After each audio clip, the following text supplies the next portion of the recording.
In the quiet and secluded realm of Eriador, a canny hobbit named Marok resided in a snug hobbit hole on the eastern borders of the Shire.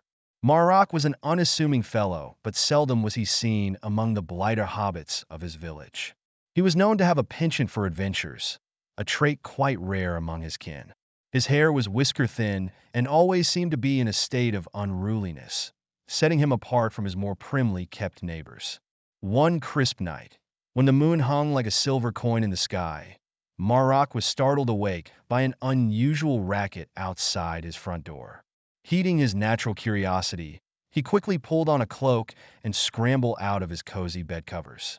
Stepping onto his porch, he felt the chill of the night air pinch his cheeks. In the distance, hidden partially by the shadow of a tall oak, Marok sniffed the ubiquitous scent of burning wood. As he approached, he saw a small group of dwarves gathered around a brimming fire, their voices boisterous and their faces laden with concern.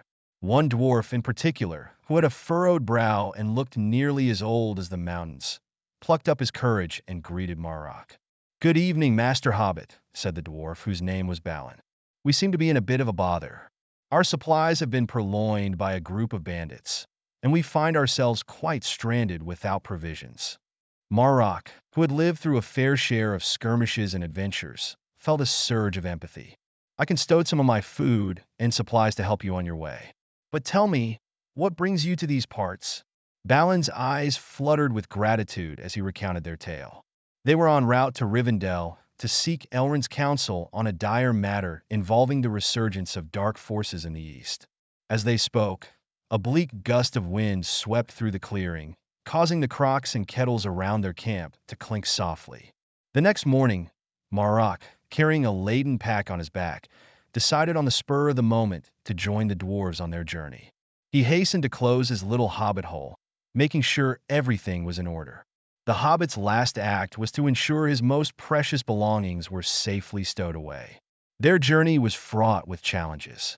One bleak evening, they found themselves on a narrow ledge, high in the misty mountains. The air was thin, and the path was treacherous. While navigating this path, Balin, who was usually quite canny, lost his footing and began to plummet. Quick as a flash, Marok bolted forward and ducked under a low-hanging rock, grasping Balin's cloak and pulling him back to safety.